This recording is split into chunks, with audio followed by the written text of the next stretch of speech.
Salut, j'espère que vous allez tous bien. Alors depuis 2 semaines, nous avons commencé à voir comment choisir ses nettoyants pour les cheveux et aussi comment choisir son masque ou bien son après-shampoing pour ses cheveux. Cette semaine-ci, ou bien aujourd'hui, nous allons voir comment choisir ses produits pour le coiffage. Donc si tu n'as pas encore regardé ces deux autres vidéos, je t'encourage vraiment à aller les regarder tout de suite avant de regarder cette vidéo-ci. Si tu n'es pas encore abonné à ma chaîne, je t'encourage vraiment de t'abonner tout de suite et de ne plus rater de bonnes vidéos. Les huiles coiffants sont utilisées d'abord pour hydrater les cheveux, pour définir les boucles, pour protéger les cheveux et aussi pour finir, pour donner de la brillance aux cheveux. Pour moi, tout le monde doit avoir d'abord un hydratant. Et cet hydratant-là peut être un lait capillaire, ça peut être un après-shampoing qu'on ne rince pas, ça peut être une lotion, ça peut être un démêlant capillaire et ça peut aussi être un spray hydratant ou bien un aspergeant hydratant. Et sachez aussi que certains après-shampoings peuvent être utilisés comme hydratants. Alors, il faut savoir qu'un très bon hydratant est un hydratant qui contient d'abord de l'eau, ensuite des agents hydratants, ensuite des émollients et enfin des humectants. Il faut aussi comprendre que beaucoup de grandes compagnies, quand ils font leur hydratant, ils mettent juste 0,1% ou bien 0,2% seulement de agents hydratants. Et ça, c'est vraiment très petit, surtout pour les cheveux qui sont naturels. Et c'est l'une des raisons pour laquelle, quand je faisais mes cours de cosmétique, j'ai décidé de créer ma propre ligne de produits. Parce que je voulais vraiment donner aux cheveux ce dont le cheveu a besoin. Pas seulement vendre des produits pour les vendre, mais vraiment aider les gens avec mes produits.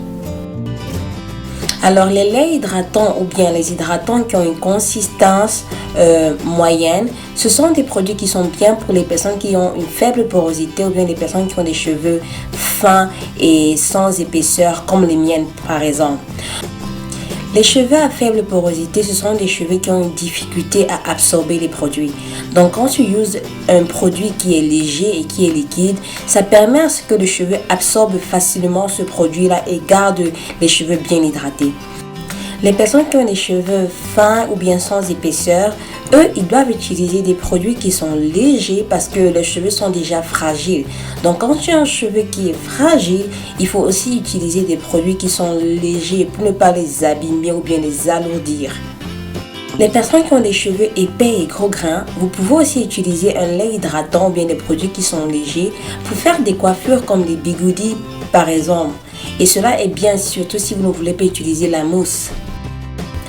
Une lotion ou bien un lait hydratant qui est épais correspond parfaitement aux gens qui ont des cheveux à grande porosité ou bien des gens qui ont des cheveux qui sont épais et gros grains. Cependant, comprenez que la texture de vos cheveux joue vraiment ici là. Si tu as des cheveux à grande porosité et que tu as des cheveux à gros grains et que tu as des cheveux qui sont épais et beaucoup de cheveux sur la tête, un produit comme ça marchera vraiment bien sur tes cheveux. Surtout si tu fais la méthode LCO. Non, si tu as une grande porosité et tu as des cheveux qui sont fins, tu n'as pas beaucoup de cheveux sur la tête, un produit comme ça là qui est lourd n'ira pas bien à tes cheveux parce que ce sera vraiment trop lourd pour tes cheveux, ça va plutôt les abîmer. Si maintenant tu as une grande porosité mais tu as des cheveux qui sont moyens, c'est-à-dire qu'une densité moyenne et une texture moyenne, tu peux utiliser des produits qui sont moyens à épais. Donc si tu as des cheveux qui sont fins, choisis aussi des produits qui sont légers. Si tu as beaucoup de cheveux ou bien des cheveux gros grains, choisis aussi des produits qui sont épais. Si tu as des cheveux qui sont moyens, tu n'as pas beaucoup de cheveux sur la tête, choisis aussi des produits qui sont moyens. Donc quand tu choisis un produit, considère la texture de tes cheveux, la densité de tes cheveux et aussi la porosité de tes cheveux. Les crèmes à twist sont bien surtout pour des personnes qui ont des cheveux épais et beaucoup de cheveux sur la tête et les personnes qui ont une grande porosité, surtout pour protéger leurs cheveux et pour le LCO méthode. Les gens qui ont des cheveux qui sont fins et sans volume comme les miens, ce genre de produit-ci est vraiment trop lourd. C'est pourquoi moi personnellement, je ne les utilise pas. Alors, chaque fois que tu utilises deux produits en même temps, par exemple ton hydratant et après tu appliques ta crème à twist et que peut-être tu as un bon résultat, il ne faut pas sélectionner l'un des produits et dire que ce produit-là est super bien. Il faut savoir que les deux produits ont joué au résultat de tes cheveux. Donc, ne néglige pas un produit. Les mousses sont considérées comme des hydratants, mais parce que je les trouve asséchants sur les cheveux, je les évite vraiment. Je peux utiliser la mousse peut-être une fois par an. Alors maintenant, parlons de gel et de coaster. Alors il faut savoir qu'on les utilise la plupart du temps pour définir les boucles, pour hydrater les cheveux et aussi pour la brillance. Donc c'est pourquoi la majorité des gens comme moi, comme ça, on utilise les gels et les coasters. Alors, je sais qu'il y a beaucoup de gens qui ont peur des gels ou bien des coasters et il y a aussi beaucoup de gens qui pensent que utiliser un gel va rendre leurs cheveux bouclés.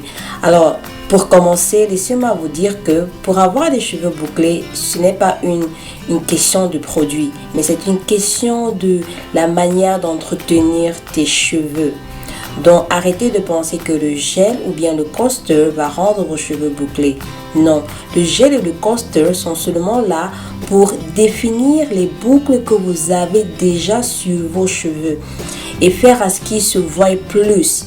C'est tout. Alors il y a beaucoup de gel d'ailleurs et le gel le plus connu c'est le EcoStyle Gel. Ça c'est un gel que mon mari utilise beaucoup et il aime et son favori c'est le Argan Oil. Mais récemment j'ai fait un gel pour mon mari et c'est ce qu'il aime le plus maintenant. Ça fait déjà 2 mois qu'il l'utilise et c'est son gel favori du moment et c'est ce gel-ci que vous voyez devant vos yeux.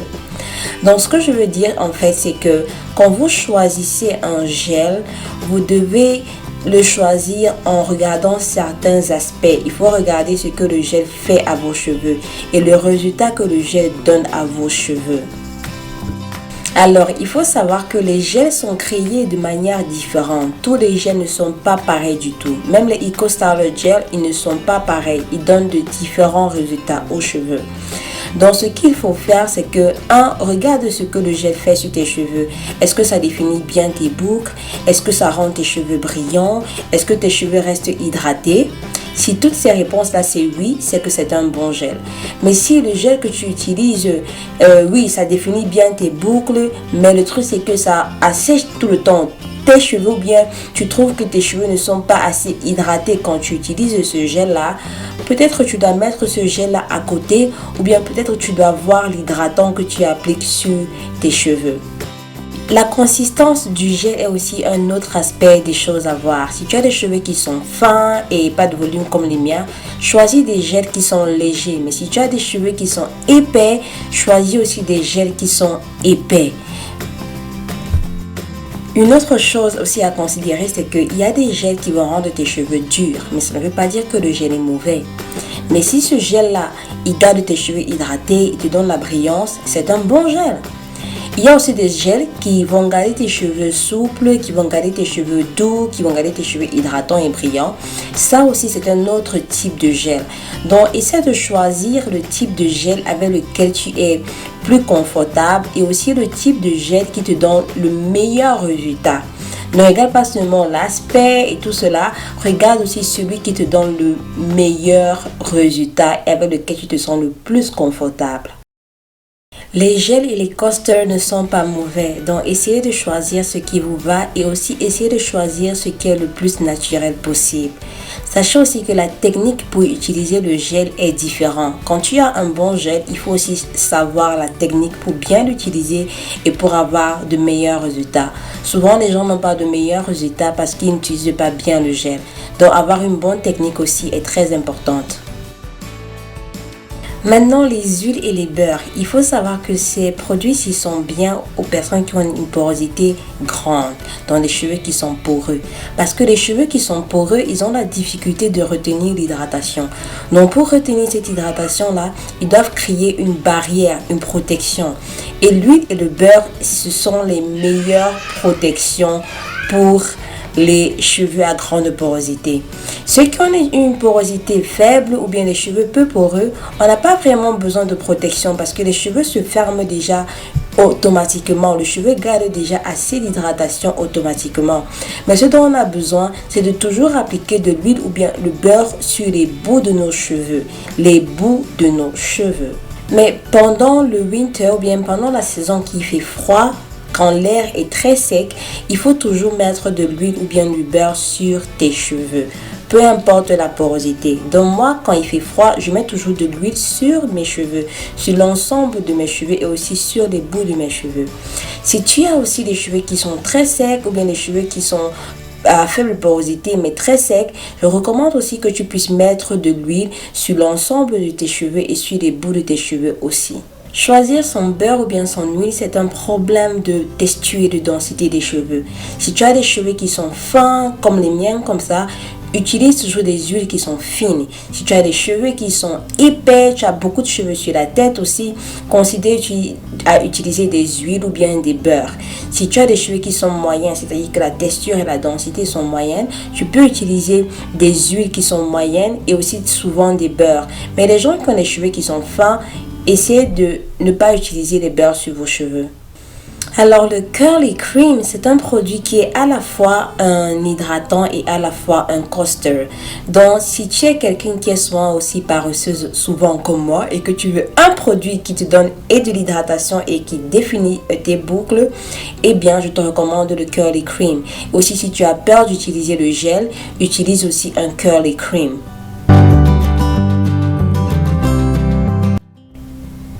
Maintenant, je vais vous dire ce que vous avez besoin en fonction de votre porosité. Si vous avez une porosité qui est faible ou bien des cheveux qui sont peu poreux, vous aurez besoin d'un hydratant qui est léger ou bien un lait capillaire. Vous aurez aussi besoin d'un gel, d'un coaster et d'une huile. Parce que les cheveux qui sont peu poreux ont besoin de produits légers pour pouvoir être absorbés sur les cheveux facilement. Alors pour toutes celles qui ont des cheveux qui sont épais et gros grains, beaucoup de cheveux sur la tête et qui souffrent de sécheresse et qui ont des cheveux peu poreux, je vous recommande vraiment de déposer tous vos produits qui sont épais, tous vos hydratants qui sont épais et les remplacer par des hydratants qui sont légers. Parce que quand vous utilisez des hydratants qui sont épais, c'est très difficile que les cheveux absorbent cet hydratant-là. En utilisant des produits qui sont légers, vos cheveux vont absorber le produit et garder vos cheveux hydratants pendant longtemps. Et au-dessus de cet hydratant-là, maintenant utilisez vos beurres ou bien vos huiles épaisses. Pour les cheveux à grande porosité, vraiment ça dépend de la texture de vos cheveux, de la densité de vos cheveux et souvent de la coiffure que vous désirez faire. Si tu as des cheveux qui sont fins et sans volume comme moi, bien sûr je te recommande vraiment d'utiliser des produits qui sont légers. Si tu as une porosité qui est grande et que tu as des cheveux qui sont fins, mais tu as quand même une épaisseur moyenne de cheveux, je te recommande d'utiliser un lait capillaire ou bien un produit hydratant qui est léger et moyen, c'est-à-dire que la consistance n'est pas lourde. Si tu as une grande porosité maintenant avec beaucoup de cheveux et des cheveux gros grains, vraiment je te recommande d'utiliser des produits qui sont épais. Mais sache que tu peux aussi utiliser des produits qui sont moyens ou légers, dépendant de la coiffure que tu veux faire. Alors la leçon d'aujourd'hui, c'est de savoir qu'il faut toujours choisir ses produits hydratants en fonction de la densité de ses cheveux, la texture de ses cheveux et la porosité de ses cheveux. Il faut aussi tenir compte du fait que certains produits ont beaucoup de protéines. Alors sachez que les cheveux à faible porosité n'ont pas besoin de protéines tout le temps. Donc regardez bien les ingrédients qui sont dans vos produits et évitez les hydratants qui ont des protéines à l'intérieur. Mes cheveux sont très hydratés et bien hydratés parce que je prête vraiment attention aux protéines. Dans mes produits, je regarde toujours s'il y a des protéines ou pas. Quand je choisis mes produits, la plupart de mes produits n'ont pas de protéines du tout. C'est pourquoi je vous recommande que si tu as une faible porosité, cherche à acheter des produits qui n'ont pas de protéines. Je ne suis pas en train de dire qu'il ne faut pas utiliser les protéines, s'il vous plaît. Je suis en train de dire qu'il faut savoir quand utiliser les protéines sur ses cheveux. Alors, il y a des gens qui m'ont écrit pour me demander si j'ai ma marque de produits ou bien si j'ai des produits. Oui, évidemment, j'ai ma marque de produits. Si vous êtes en Europe, en France, en Angleterre et vous désirez vous procurer mes produits, vous pouvez les commander directement de mon site et vos produits viendront des États-Unis. Si vous êtes en Afrique ou bien surtout au Cameroun, j'ai aussi ma marque de produits qui est au Cameroun. Vous pouvez les commander via Facebook, il y a toutes les informations. Donc ça c'est tout pour la vidéo d'aujourd'hui. J'espère que vous avez appris certaines choses vraiment bénéfiques à vos cheveux. Et j'espère que vous allez m'écrire pour me dire que vous avez des cheveux qui sont super hydratants, bien des cheveux qui sont en train de devenir super hydratants. Alors si vous avez une question, un commentaire, laissez-les dans les commentaires en bas. N'hésitez pas aussi à regarder la description de cette vidéo-ci. Je mets des trucs qui sont très importants. Et on se voit à samedi prochain et portez-vous bien. Plein de bisous. Bye bye.